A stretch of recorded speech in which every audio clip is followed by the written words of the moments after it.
So just from watching film and stuff, what have you seen from the Virginia front? They're good. They're a good team. Definitely not anybody that you would discount or think less. And you don't do that to any team in college football. But last week they walked into Chapel Hill and handed UNC the first loss of the year, and that wasn't by mistake either. They earned that physically on the defense, on the offensive line, both sides of the line. And interior, they got good, big, strong, experienced graduate type, good football players. Their whole D line is good too. The guys on the ends. They're a good football team. They're a good football team. We got to go out and play our game and get after it. I'll keep it rolling. I'm not sure if you spoke to the reporters after the game, but with Emory starting on Saturday, how did you kind of help him out? Maybe kind of walk him through things. Obviously, it's first college start, making it against a team like Clemson is obviously must be a little bit intimidating. How'd you kind of help him out, walk him through things? Yeah, I think and Emery's he's a young guy, he's a freshman. That was his first start, like you say, but he's such a prepared, he's a confident young man, and he was completely prepared to go out there and do what he did, and he played his game. He played a good game. He really led us to victory in his first start. But I think throughout the week, trying to instill confidence in him, and especially us five on offensive line, letting him know, like, hey, we're going to protect you. We're going to do what we need to do, put you in the best position to succeed, and he just got to let it nuts and get after it. And that's exactly what he did. And I'm super proud of him. And I know he's probably nervous for the game and nervous after the game. I watched his interview, but he's young, he's a freshman, and he did a great job. And also during the week last week, it was, and this week and really every week, but I think we even stressed a little bit more because of that case, because you don't have Tyler, your veteran quarterback. You had a freshman starting, and that, hey, like it's on us as the offensive line. Like nobody else on the team, nobody else on the offense. We gotta go out and do it, and we gotta win the game. Next, we'll go to Matt Sherdell of Kane Support. Matt. Yeah, hey Matt. So I guess look, you guys are doing really, really well as an offensive line, obviously, but I think people haven't really been thinking about the tight ends that much. And I was watching that 15-play drive over, and obviously you guys did really well, but the two tight ends that they kept on rotating in had such a big impact. Can you sort of give a shout out to those guys? How have they been doing in terms of helping the offensive line in run blocking and pass protecting? So much, huge, and you're exactly right. That's such a undervalued, discounted thing, especially in the media, but in the building, in the walls of football facilities, and here in University of Miami, we all recognize what the tight end position means, and it's much more and really in our offense too, because we spread the ball around. We have a lot of receivers that we can put in the game to get catches and get down the field. But a guy like Cam McCormick, played 70 snaps, I think 72 snaps, something like that, almost the entire game on Saturday, and played great in the run game. He's smart, he's old, he's strong, he gets after guys in the pass game, chips, picking up defensive ends, picking up big bodies and blocking them really, really well. And that guy gets so undervalued when you go online or this and that. But that's a huge part of the game. And now that Elijah played a lot, Elijah Arroyo played a lot versus Clemson, and he'd been coming back from injuries, this and that. But most of the season hasn't seen the field very much, and he went out there, did the same thing. Played really good, blocked really good run and pass game. And then young Riley Williams, who's played a lot this year, played every game this year, because the extent we do use tight ends and 11 personnel and 12 personnel, week in and week out. Riley's done a great job every week, and he can continue to get better. And on the same page with Cam and Elijah, just physical, smart, athletic, can block anyone you put him against, and it's a huge, huge thing for every football team. It's really a huge thing for our offense. Next, we'll go to Susan Miller-Degnan of the Miami Herald. Susan? Hey, Matt. Brashard Smith has been kind of under the radar this season, not to opponents, I'm sure, but any thoughts about him and when he touches the ball and what he's like? Yeah, he's electric. He's explosive. He's a super fast guy. He has good vision, and he's a guy that obviously he's been returning kicks and whatnot for us all year, every single game, and he's really, really, really good at that.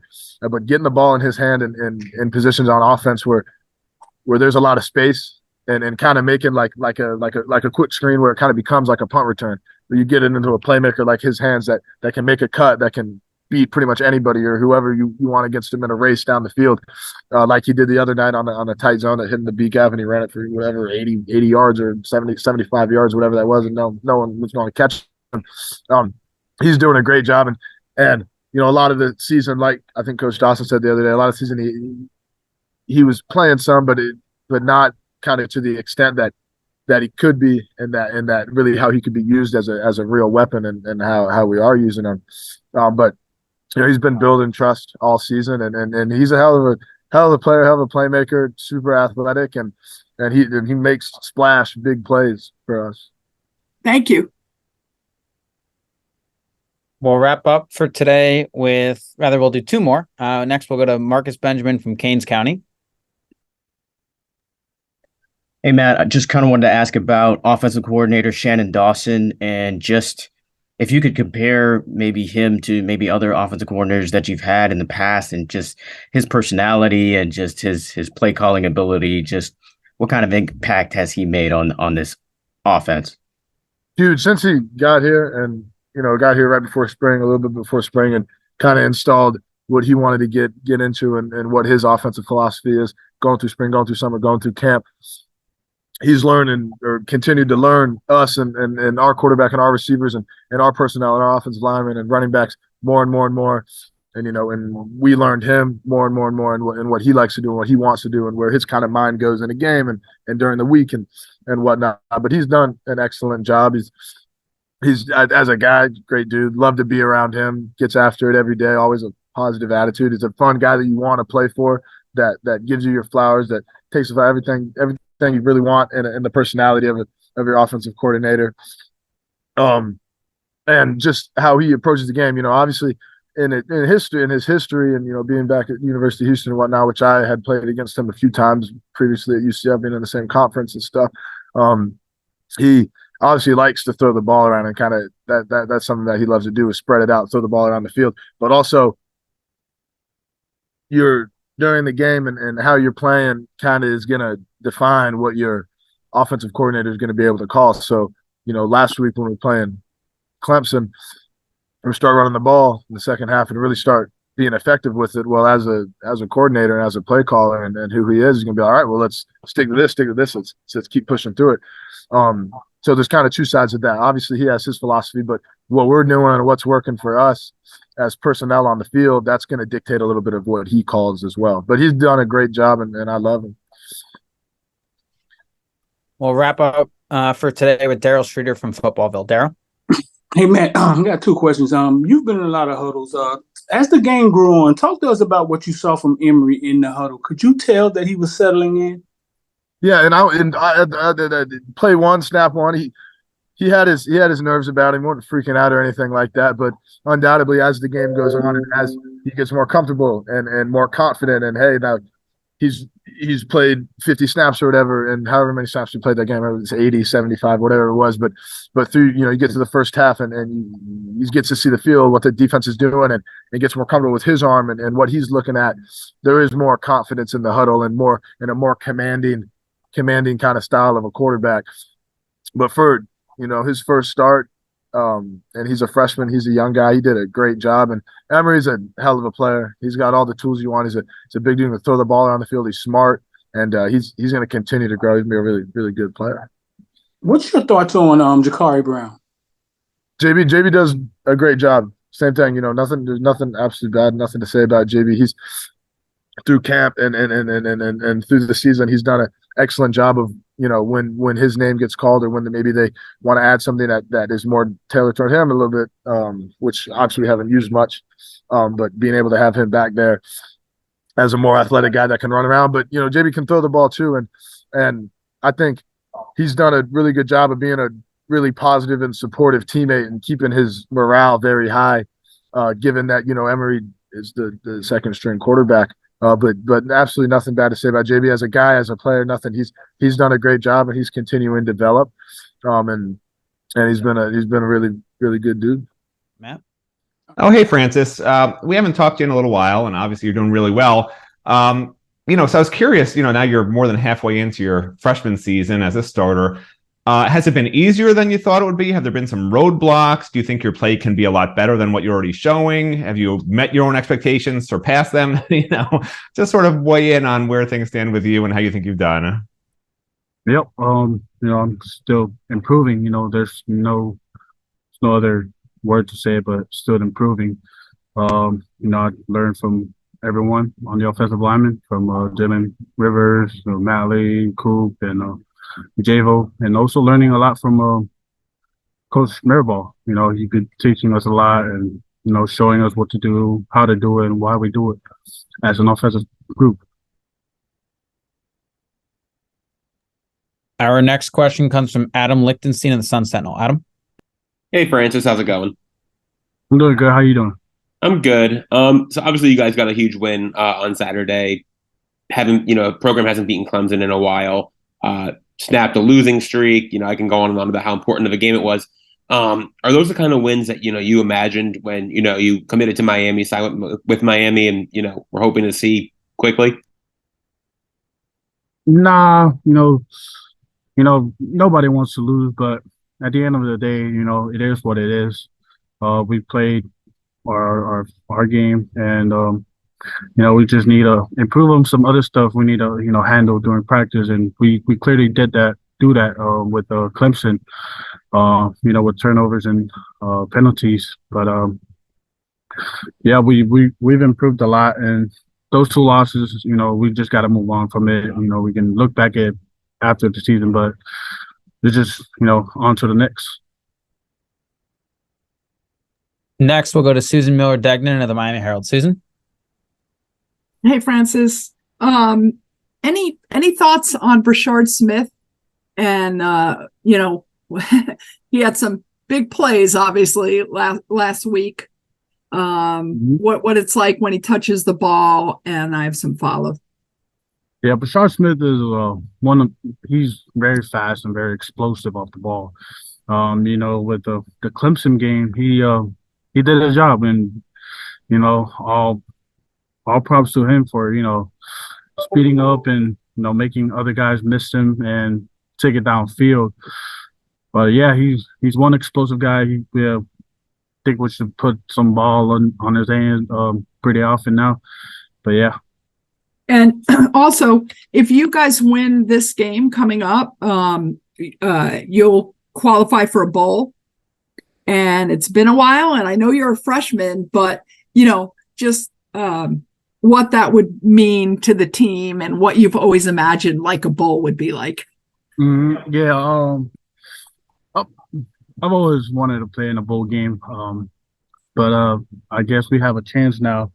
But I didn't really know we were qualified to win this game, but we were just I was just too focused on doing my job and working on this game just to doing my job and help others achieve their job. So right. Yeah, now it's good to know that Okay. Thank you. I mean, do you have any thoughts about that? I know you said you'd never even thought about it, but yeah. Now to think of it, it's very exciting. It's one of the games I look forward to a bowl game. As a true freshman, I mean, it's pretty impressive and very, breathtaking. So yeah. Thank you. Next, we'll go to Adam Lichtenstein of the Sun Sentinel. Adam? Hey again. So you mentioned preparing for Virginia and preparing for the next game up. Just what have you seen while preparing and on film from Virginia's front? Virginia is one hardworking defense. Their defense is very solid, very aggressive with their playing style. They're coming off of a win from UNC. But yeah, they tend to come off the ball and work pretty hard, and we're just ready for it. We're just do our job, just focus on doing our job, and everything will fall in line. And I mean, I know you guys obviously don't want to underestimate anyone and don't take anyone lightly, but seeing that they beat UNC last week, you guys obviously know how tough a team UNC is. Does that kind of make you guys maybe sit up in your chairs and really take notice? Yeah, these guys are legit. Yeah, we take every opponent serious, but looking at that game, their defensive line is one aggressive, and all their D lines are pretty hardworking and pretty explosive off the ball. So we just need to do our job and do it faster, and get it, get it over with. Matt? Hey there, Wesley. So I was curious, obviously it's a different defense this year, and you guys obviously had the 3-3 stack you used quite a bit last week. Your particular position as an outside linebacker, are you being asked to do a lot different things than what you were asked to do as a true freshman? I know cover, blitzing, help versus run, all that other stuff. Like, is that more than what you needed to do a year ago? Can you talk about that a little bit? Yeah, I actually am doing a lot of more different things. Like now I'm coming off the edge, more, and I wasn't really doing that a lot my freshman year, but it's a new look, and I'm open to it because it shows how versatile the defense could be for its linebackers. Our next question comes from Adam Lichtenstein of the Sun Sentinel. Adam? Hey, Wesley, how's it going? What up, Adam? So kind of a similar question, but just with you guys working on the 3-3 stack last week, what was that like adjustment process like? How quickly did you guys kind of pick it up, and what was that transition like? It was something they kind of came in and they told us about it. And we picked it up fast, learned it, did some walkthroughs with it. And we knew it was gonna be something that offense couldn't handle. It was just going out there and making it happen and just making plays. We're all athletic, so we're all able to make plays and just be great off it. And when they tell you, okay, we're gonna be playing a lot with 3 linebackers on the field, do you and Corey and other linebackers kind of like get hyped for that, knowing that you're gonna be playing a bigger role, getting more time on the field? Yes, sir, yes, sir. Just being able to go out there and make plays for your team, to go towards the win, man. That's all you really care about. You don't really care if you out there, you making plays. It is what it is. Next, we'll go to Marcus Benjamin from Keynes County. Marcus? Hey, Wes, how's it going? What up, Marcus? I just wanted to ask about Lance Guidry, defensive coordinator, just kind of the difference that he's made with this team. Obviously, it's more of a creative or aggressive style. Changed the scheme last week. Just what kind of impact has he made on this defense? Oh man, he made a huge role on this defense, man, and just the different type of schemes he come up with, like I never even seen before, and it put so many quarterbacks, like it messed so many quarterbacks' heads up because you don't know where it's coming from. We hitting you from all different type of angles, directions. So like, man, I love it. I love the defense he brought to Miami. Next, we'll go to Susan Miller-Degnan of the Miami Herald. Susan? Hey, Wes. You've been there for a bit, and UM has not, UM did not fail to get into a bowl last year. And that's usually kind of important to players. And I guess if you win this one or with your next win, you qualify. How big would that be? And what do you think about postseason games? Honestly, right now, we're not really focused on bowl games. Right now, we're just taking one game at a time. Focusing on Virginia. So we just trying to get one win at a time, and we'll worry about all that other stuff later. And what about Virginia? Then what's the biggest challenge for you guys? As you saw, can't take no team lightly. They just went out there and beat North Carolina. Just turn on the tape. Just gotta come out, play with your head on fire, give it everything you got, and try to get the win.